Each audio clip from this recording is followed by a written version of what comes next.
Hey guys, today we're going to talk about keto pills. Are they worth it? What's my opinion on them? Let's start with exogenous ketones, okay? Now, what does this word exogenous mean, okay? Well, the Greek word for exo means outside. So basically, this is outside the body. So ketones taking external from the body. Versus endogenous, which is endo or endon from the Greek word means within. So endogenous would be like this. You go on a low-carb diet, your body turns your own fat into ketones. So it's something that your body makes within. Exogenous, you're taking them external. So it's not actually helping you burn the fat at all. And this is one of the claims that you'll see sometimes, which is totally not true. Ketones don't burn fat. They don't help you lose weight. They're the result of fat being burned in the body, but they don't actually cause your fat cells to release any fat, okay?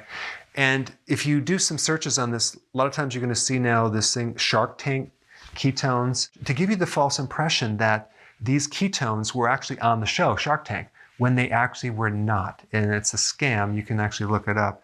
They just use the name and they associate it so you'll actually increase their credibility, but they were not on the show at all. So do they boost ketosis? Well, what's your definition of ketosis? Ketones going through the body? Yeah, okay, they might boost your ketosis, but they're not going to help you lose weight. And the only time I would recommend these is if, let's say, for example, someone's frail and they have Alzheimer's or Parkinson's, okay, maybe then, or maybe a long-distance runner, but they're very expensive and they're really not needed. There's two different types, ketone salt, which is a combination between a ketone body and a mineral like sodium.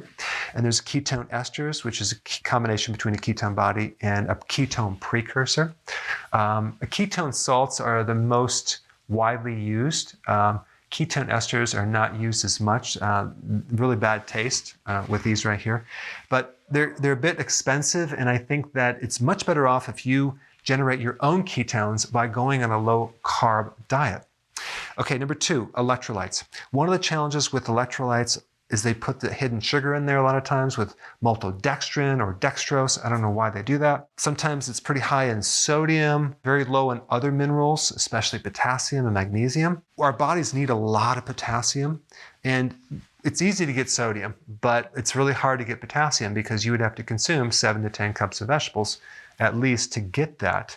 But electrolytes are important when you do ketosis, especially in the beginning, because in the adaptation process, you need these minerals to avoid some of the transitional side effects that you might experience, like fatigue or keto flu and things like that. And electrolytes can actually speed up the process of getting to ketosis, and they're especially important when you do intermittent fasting.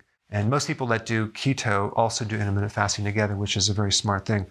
The next pills I want to talk about are B vitamin tablets, okay?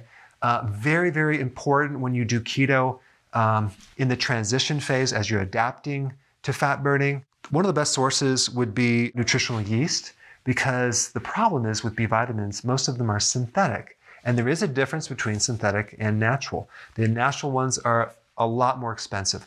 But if you get nutritional yeast that's unfortified because they fortify it with synthetic vitamins, it's much better. So you have to find that. And there are tablets out there. And also MCT oil is a medium chain triglyceride, which actually will help you make ketones.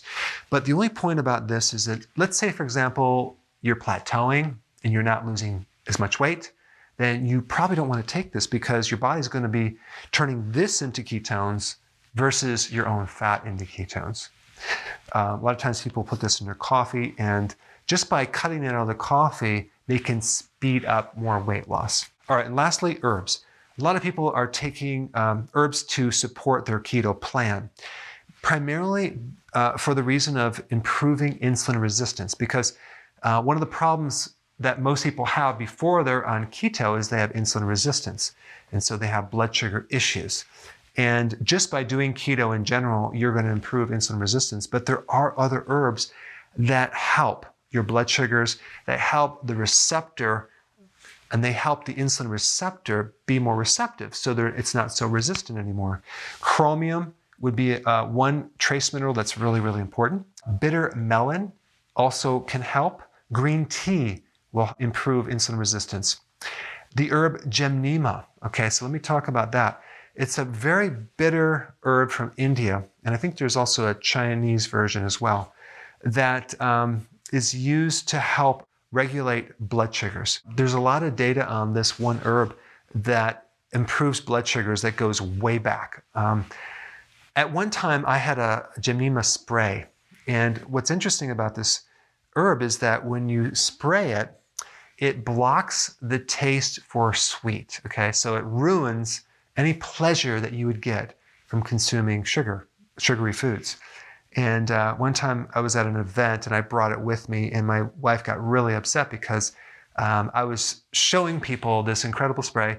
Go ahead and spray this and try to consume something sweet. Of course, no one at the time was on a keto, and they didn't even know about keto, but they were drinking champagne and wine and things like that.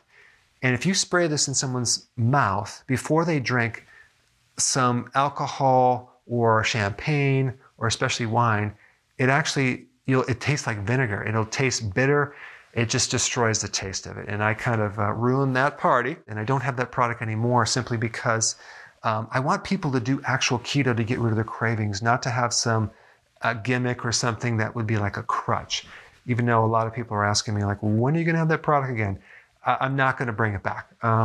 But if you chew on it, it's very bitter. You can have that same effect. Goat's rue is a natural herb that has similar effects to metformin, which is fascinating, which actually will help improve the receptor for insulin.